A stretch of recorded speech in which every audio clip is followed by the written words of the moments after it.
ونستغفره ونؤمن به ونتوكل عليه ونعوذ بالله من شرور أنفسنا ومن سيئات أعمالنا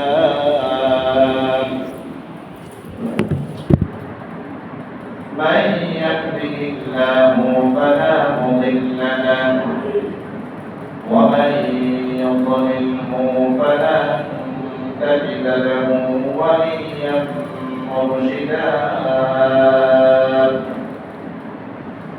ونشهد أن لا إله إلا الله وحده لا شريك له لا وزير له ولا نذير له لا مثل له ولا بعيد له ونشهد أن سيدنا وسندنا وحبيبنا ومولانا محمدا عبده ورسوله صلى الله تعالى عليه وعلى آله وأصحابه وبارك وسلم تسليما كثيرا أما بعد فقد قال الله تبارك وتعالى في كلامه المجيد وفي فرقانه الحميد أعوذ بالله من الشيطان الرجيم بسم الله الرحمن الرحيم تبت يدا أبي لهب وتب ما أغنى عنه ماله وما كسب سيصلى نارا ذات لهب وامرأته حمالة الحطب في جيدها حبل من مسد وقال رسول الله صلى الله عليه وسلم بدا الإسلام غريبا سيعود كما بدا فتوبوا للغرباء أو كما قال عليه الصلاة والسلام صدق الله مولانا العظيم وصدق رسوله النبي الكريم ونحن على ذلك من الشاهدين والشاكرين والحمد لله رب العالمين صلى الله على سيدنا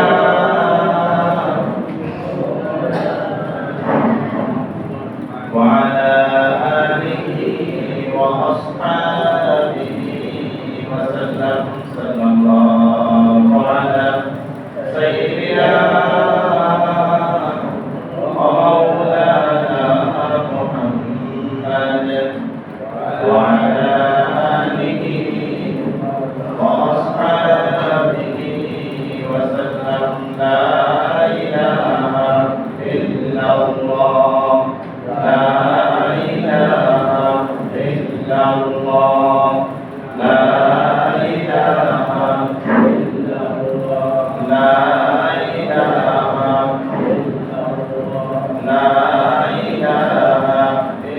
ইল্লাল্লাহ লা ইলাহা ইল্লাল্লাহ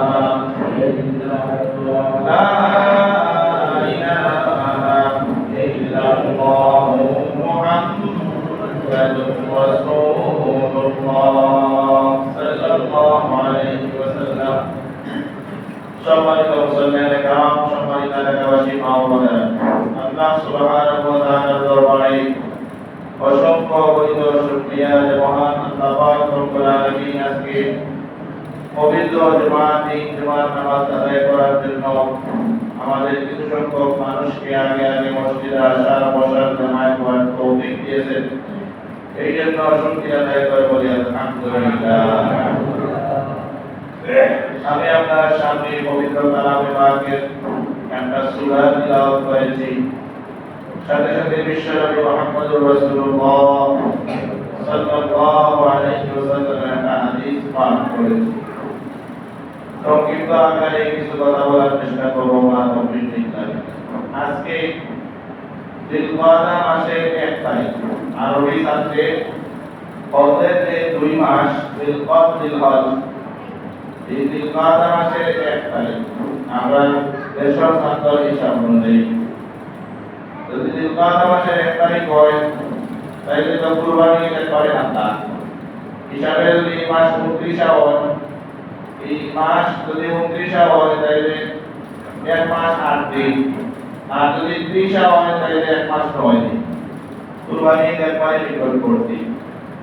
আর হজের মৌসুম রাসূল করিম সাল্লাল্লাহু আলাইহি ওয়াসাল্লাম হজের মৌসুমগুলোর মধ্যে সাহাবায়ে কেরামকে নিয়ে আলোচনা করতে হজের কথাই বেশি বলতেন।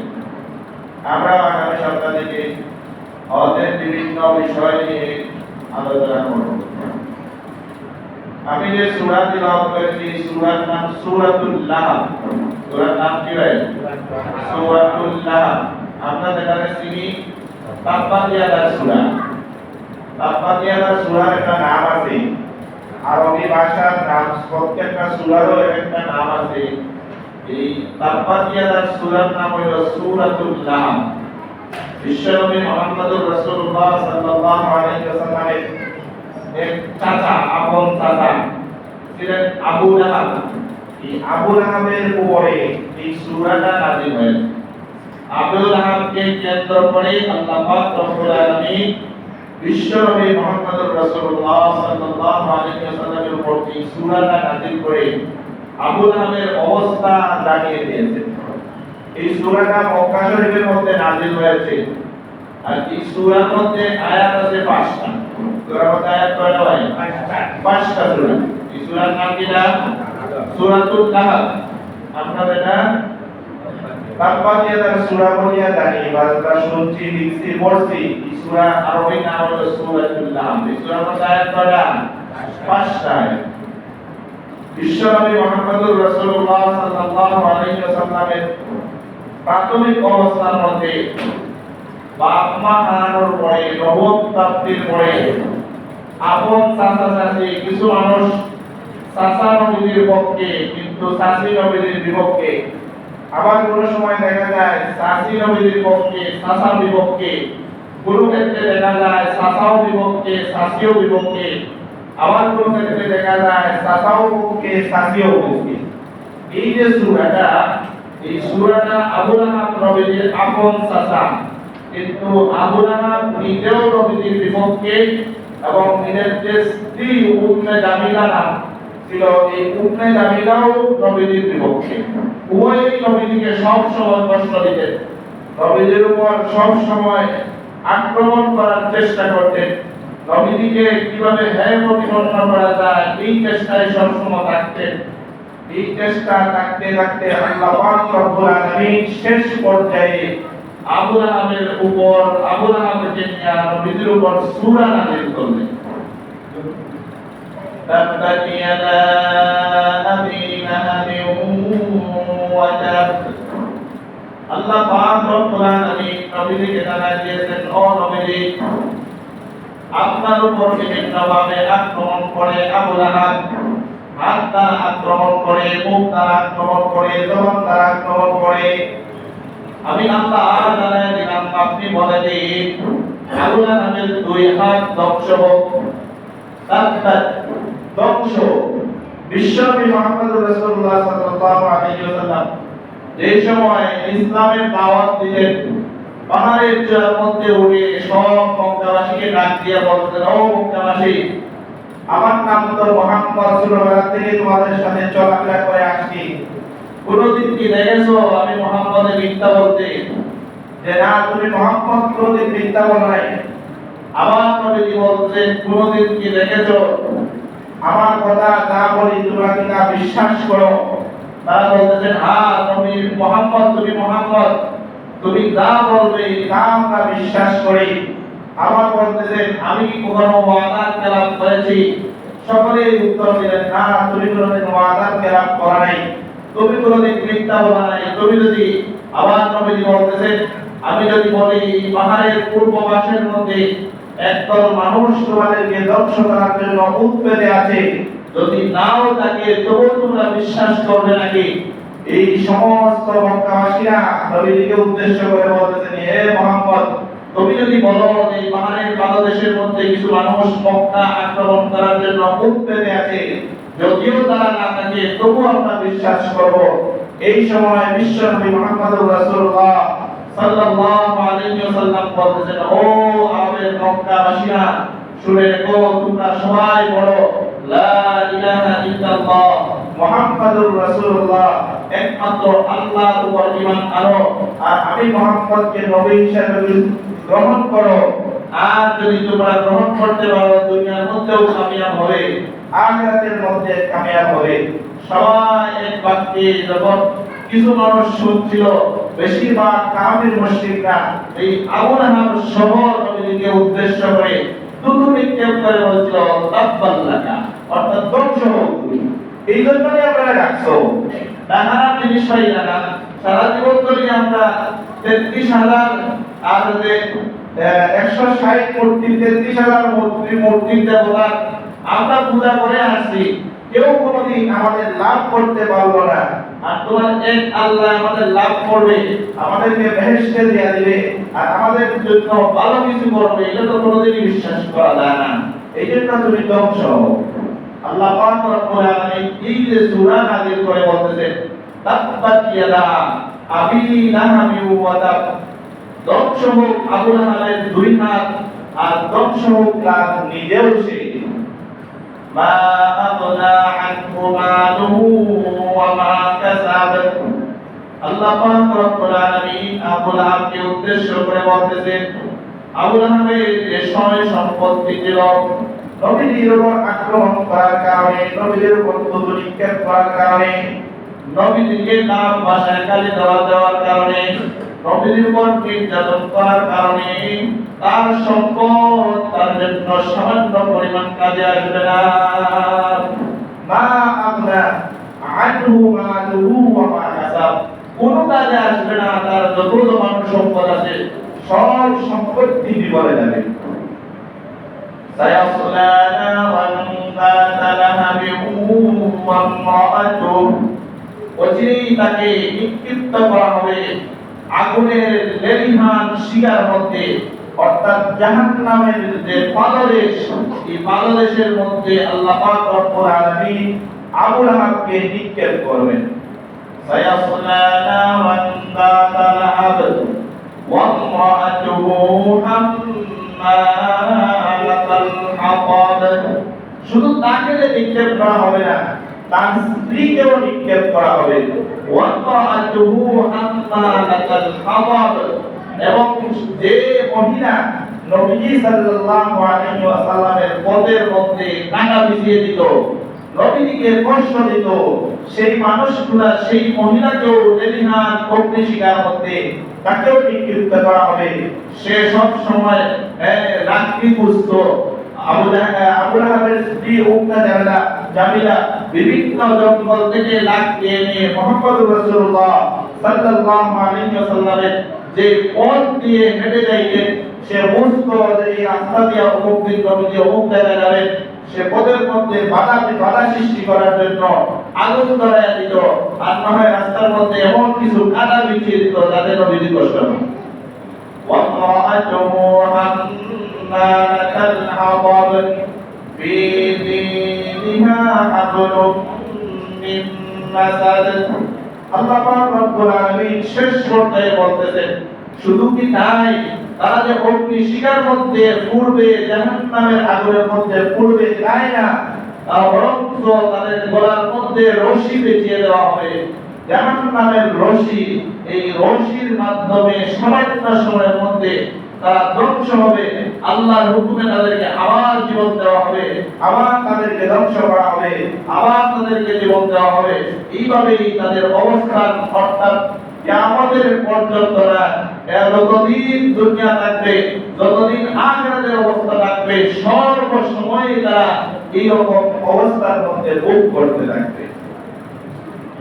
এই কারণে রাসূল করিম সাল্লাল্লাহু আলাইহি ওয়াসাল্লাম বলেন, মানুষের সম্পদ যদি সঠিক রাস্তায় ব্যয় না হয়, মানুষের সম্পদ যদি সঠিক পথে ব্যয় না হয়, তাহলে এই সম্পদের কোনো মূল্য থাকে না।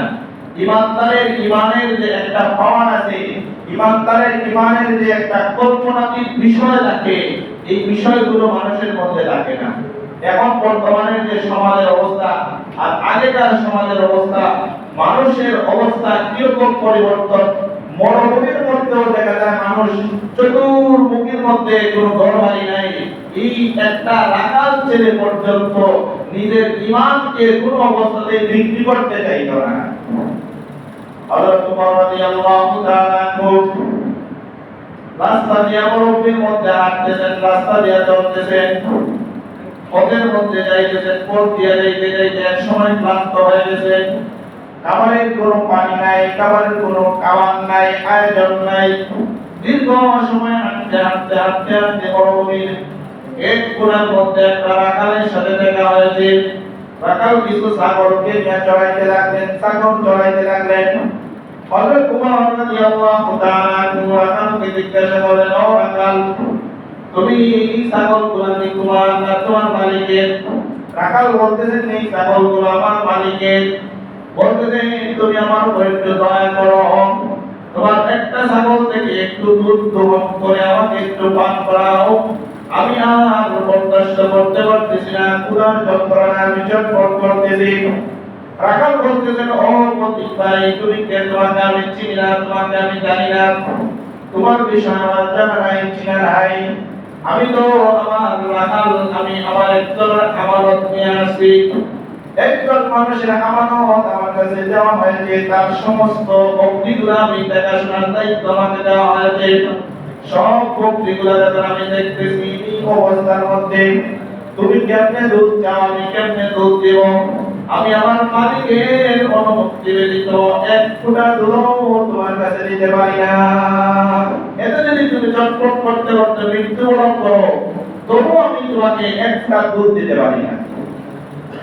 হযরত ওমর রাদিয়াল্লাহু তাআলা কোমরের মধ্যে সঞ্চয় সৃষ্টি হলো, আর বলতে লাগলো, আমি আর একটু পরীক্ষা করি না, আমার জমানার রাখাল কেমন আছে, আমার জমানার মানুষ কেমন আছে। হযরত ওমর রাদিয়াল্লাহু তাআলা বলতেছেন, ও রাখাল ভাই, তুমি তো বলেছো তোমার দুধ দিতে পারবে না অনুমতি ব্যতীত। আমার পেটের মধ্যে ক্ষুধার যন্ত্রণায় আমি চটপট করতেছি। তুমিও তো তোমার আমার পেট যেরকম কালি, তুমি রাখাল হওয়ার কারণে তোমার পেটেও কালি।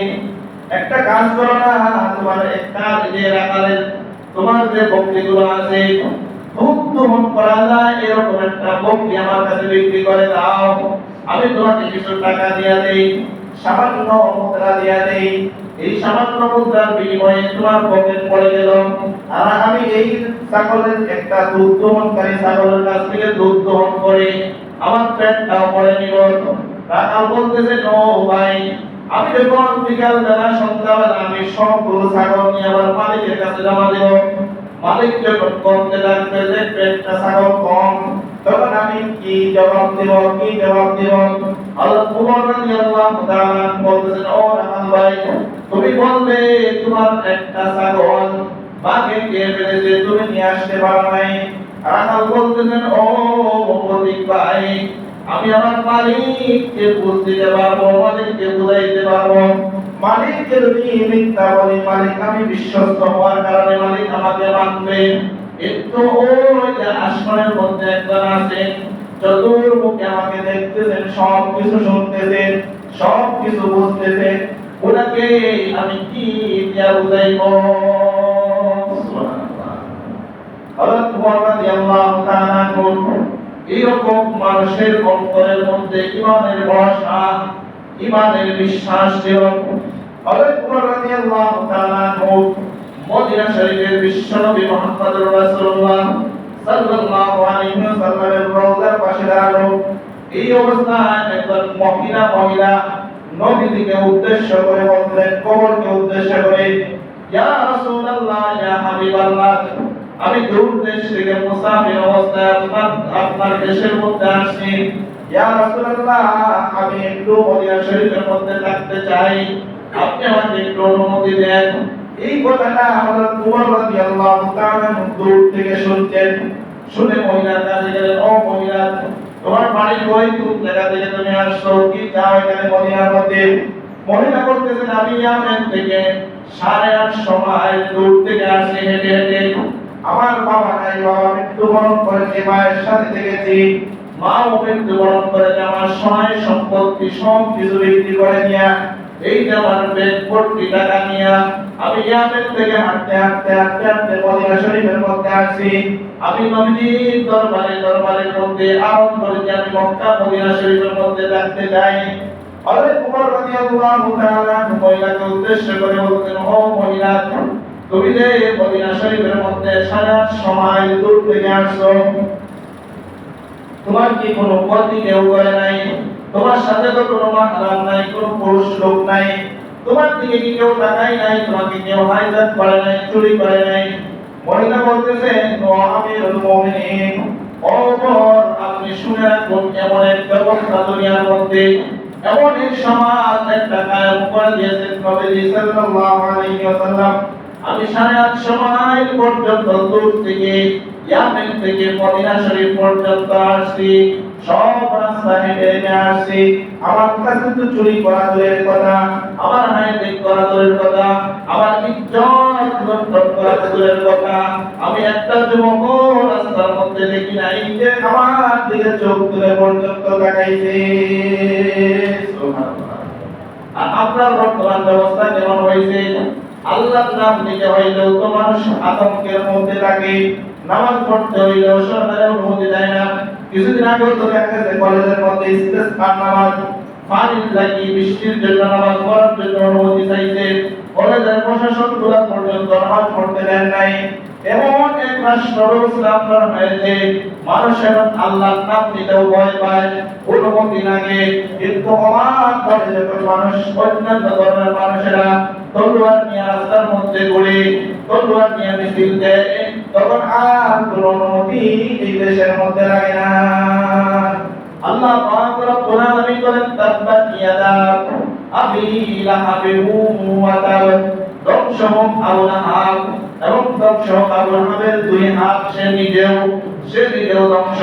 মুফাসসিরিনে কেরাম এই আয়াত থেকে হাদিস বের করেছেন, এই আয়াত থেকে কথা বলেছেন যে মানুষগুলা দুনিয়ার মধ্যে আল্লাহর পথে চলে, নবীজির পথে চলে, নবীজির আদর্শের উপর থাকে, বাধা বিঘ্ন আসবে, সর্বক্ষেত্রে যখন সবর অবস্থায় নিজেকে সঠিকভাবে পরিচালিত করবে, তখন আল্লাহ রাব্বুল আলামিন দুনিয়ার মধ্যেও তাকে শান্তিতে বসবাস করতে দিবেন।